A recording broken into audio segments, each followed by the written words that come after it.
Just one question I have. You told me, we heard about that the Vedas say that don't make any images of the God. Yeah. Whoever worships anything which has been created throws himself in darkness, right? The difference between Bhagwan and Allah is that Allah says that if you worship anyone apart from me, I will punish you forever and ever, and I will not spare you of this sin. But nowhere in Hinduism's books would you see that Bhagwan is saying, okay, if you worship anything apart from me, you will be put in Narak, which is the Hindi word for hell, forever and ever. Now why I'm saying that to you is, the concept of God in Islam, Christianity and Judaism is the same, in which he feels bad if anyone worships anything else apart from him. But the concept of the other side of the religions, which is Hinduism, Buddhism, or those sides, the concept of God there, I think, is more, the God of those religions is more large-hearted, because he doesn't say to you that I'm going to put you in hell if you don't worship me. Although I understand that it is wrong to worship idols, it is wrong to worship created things. But I do feel that because that, I somehow feel that, you know, Kulhu Allahu Ahad, Allahu Samad, Lam Yalid wa Lam Yulad. Basically, God, there is nothing like him, right? So why in the Quran or the Bible or the Jews' scripture, we are attributing a human feeling to God, that, let us say, my father gives me everything, he gives me all the money, and I give that money to the poor people, right? Now one day, if I forget my father, yeah, so my father will feel bad. But this is a human nature. God is more large-hearted than that. Even if I don't worship him, he should have no problems. You know, he should not put me to hell, because that's egoistic. Egoism is a part of human nature, not of God, is what I feel, according to my understanding. Brother Rahul is an old friend of mine, mashallah. Whenever I come to Dubai, no question answer session goes without him asking a question. He's following me since many years. When I came in 2005, when I came last year, and yesterday night, we had a good session for a couple of hours. And though he didn't mention his name, he's Rahul, mashallah. And we pray that may Allah guide him. Inshallah, may Allah give hidayah. And he asks very good questions. Always difficult questions, very good questions. I like it. It's a challenge for me. He asked me new question. I like challenges. And always I say he asked a good question. This is one of my last questions, sir. One of my last questions. Last question before you accept Islam. One of my last questions. Before you accept Islam. Clarify this. It just struck me. Actually, He told me he will not accept Islam in public, so I don't know problem. No, it's okay. Will you clarify me on this? I'll clarify with you, and I won't ask you to accept Islam in public. We have done that yesterday. Sir, Islam is a glorious religion, and it's given me a lot of peace, and I can say many good things about it, but please clarify. And you told, I'll clarify. You told me you have spent more time studying Islam than what you spend time in getting your degree of engineering. It is right. That's right. And I enjoy it more. Therefore, I enjoy your questions also. The brother asked a very good question, very attacking, very tricky, difficult question, that he understands that all the religions, Christianity, Islam, Hinduism, say there's no God except one God, don't make images, don't make idols. But Islam goes a step further. He will forgive any other sin except the sin of shirk. Surah Nisa chapter 4 verse 48, Surah Nisa chapter 4 verse 116. But in Hinduism, nowhere does it say that if you do shirk, Allah will not forgive you. Before I ask you a question about large-heartedness, nowhere does the Quran say that if you commit a murder, Allah will not forgive you. Brother, nowhere does the Quran say that if you commit murder, Allah will not forgive you. Does it mean that I will go and commit murder? Brother. Repeat again, sorry? Nowhere does the Quran say that if you commit murder, though it is the second largest sin in Islam, in the major sins, number 2 is committing murder of an innocent human being. Yes. After shirk is murder. Though the Quran says in Surah Ma'idah chapter 5 verse 32, that if anyone kills any innocent human being, unless it be for murder or for creating corruption in the land, it is as though you have killed the whole of humanity. But nowhere does the Quran say that if you commit murder, Allah will not forgive you. Allah will never forgive you. Does it mean that I will go and commit murder? No. Yeah, enough. Same way, when the Vedas don't mention that if you don't do shirk, Allah will not forgive you, you should not do shirk. I understand. Very good. You are understanding person. I'll come to the large-hearted one afterwards. I haven't answered your full question. I've only answered the first part of your first question. I'll come to your large-heartedness afterwards. Yeah, I mean, I'll come to it. that's fine. Yeah. But I like, cutting down the questions so that you understand better. Yes. Or if you understand, the other people also should understand. You're an intelligent person, I know that. Sure. MashaAllah, engineer done from UK. That's what he told me yesterday. Now coming to your part of large-heartedness. Yeah. That in Islam, if you don't do this, I'll punish you.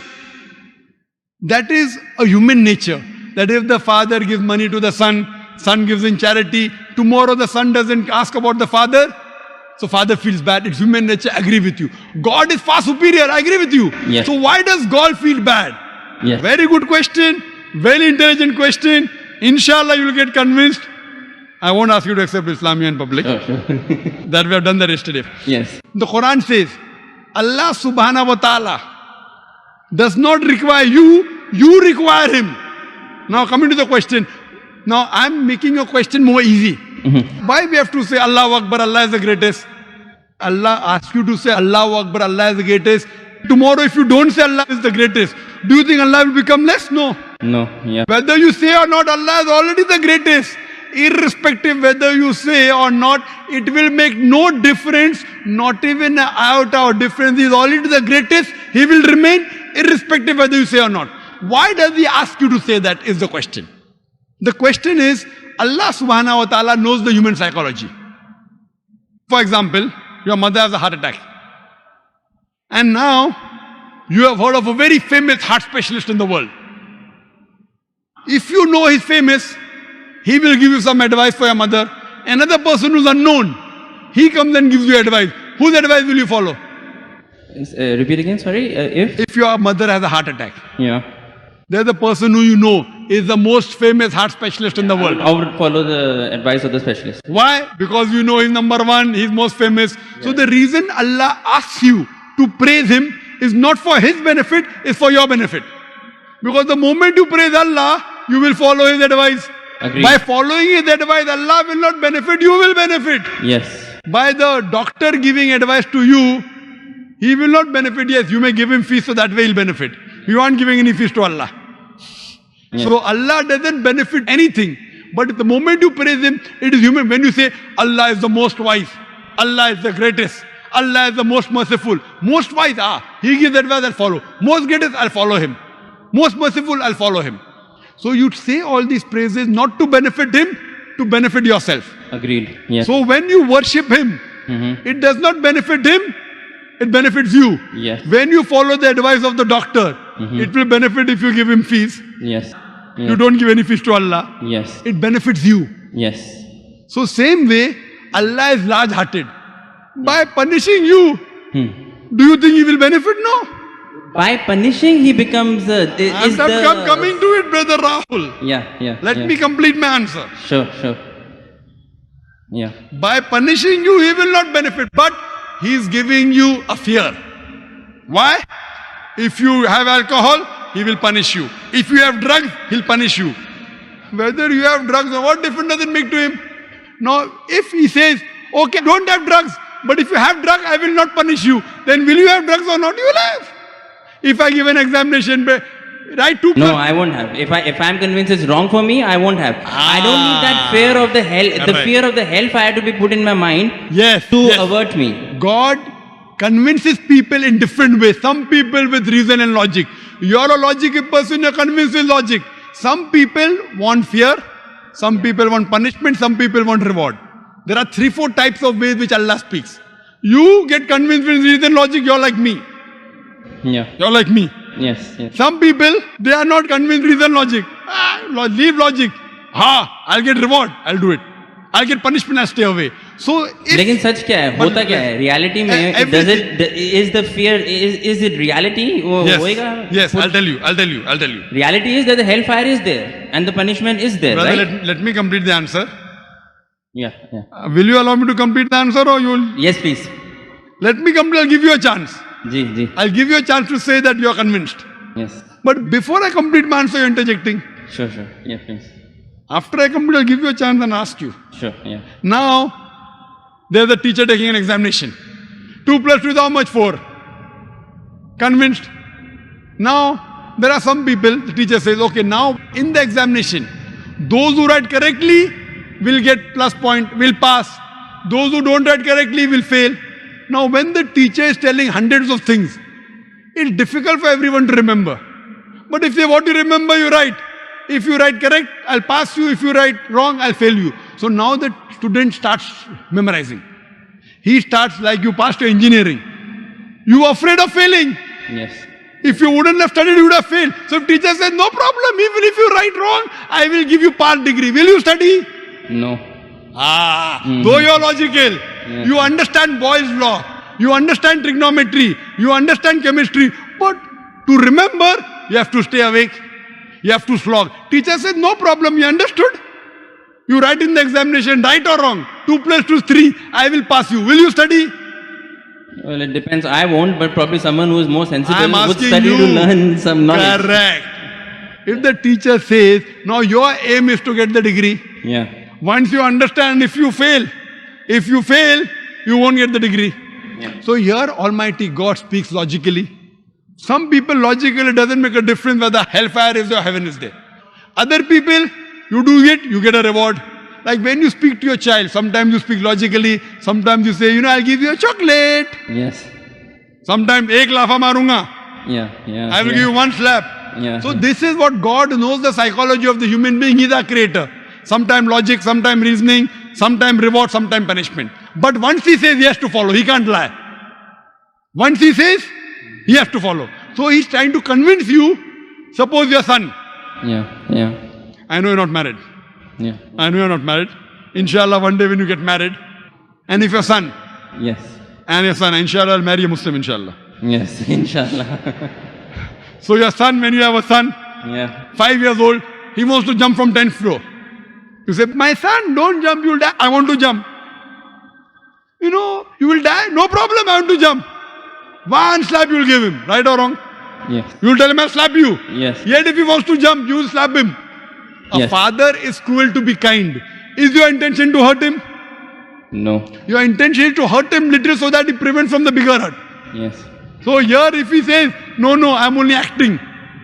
Maybe for little time you will think, I'll punish you and you don't punish him. But if he wants to jump, you will not wait till he jumps. You will give him one tight slap. The same way God here, he tells you this is good, this is bad, this is reward, this is punishment. And once he says something, he's honest. In Islam, God is the most kind. He wants the human being to improve. The other God, okay, no problem. Even if you write wrong, I'll pass you. What kind of a teacher is this? Suppose tomorrow, there's a student studying with you. He writes wrong answers. You slog. You stay awake in the night. This person plays hooky, enjoys, writes everything wrong. And the teacher says, both get first class first. Will you be happy with the teacher? No. Why? You are a very unkind person. Very cruel. Unkind, not a good human being. I am wrong. Because you believe in justice. So besides God being kind and merciful, He is also just. Imagine someone rapes your sister, rapes your mother. God says, no problem. I'll forgive. On the day of judgment, won't you tell God? Why No, did you not that's punish okay. No, that's okay. I'm talking about Wait, God being egoistic on his own He is self. not egoistic at all. No, but he's saying It if you makes- do shirk, then I will put you in hellfire forever and ever. I'm not saying that he should not punish wrong deeds. But he is putting on his own self that if you associate partners with me, along with worshipping me, if you worship someone else, even then I will not forgive you. That's the right thing. That's Because egoism. If the doctor says, Yes. if suppose the heart specialist tells your mother, see, this is a good thing, have only this medicine, nothing else. Someone else says, okay, have this medicine also. So that heart specialist tells you, if you mix it with something else, the mother will die. So will you listen to somebody else or not? Will you listen or not?